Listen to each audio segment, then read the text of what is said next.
2026 жылдın 1 yanvarından başlap törülgön ımırgaylardın жақшы мамлекет тарабынан акча бөлүнүп бере турган болду. Президент указ чыкты бул боюнча.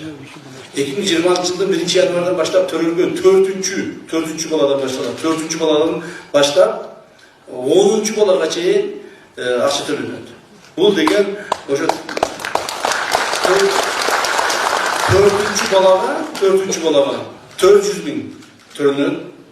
7-ci balaga milyon төлөнөt. 4-cüge, 5-ciге, 6-cı kadar төлөнөt. 7-ciге milyon төлөнөt. 7-ci balalı болгондорго. 10-cu balalı болгондорго 2 milyon төлөнөt. Бул кайсы үй бүлөлөргө төлөнөт. Бул толук шартта жашаган 1800дөн бийик жашаган айрык штаттардагы төлөнгөн ымыргайларды төлөнөт. То есть Чаткал району 100% буга кирет. Мен азыр тапшырма берип келдим. Кудай буйрса быйыл күзгө чейин, ошо январга чейин, январда башталат да. Январга чейин Кудай буйрса роддомду толук бойда ремонтун өткүзөбүз. Ремонтун өткүзүп, жаңы керектүү жабдыктарды алып келип, шарттарын түзүп, ушу толук биздин кыздарыбызга, толук келиндерибизге, ушуларга баардыгына шарттарды түзүп беришибиз керек.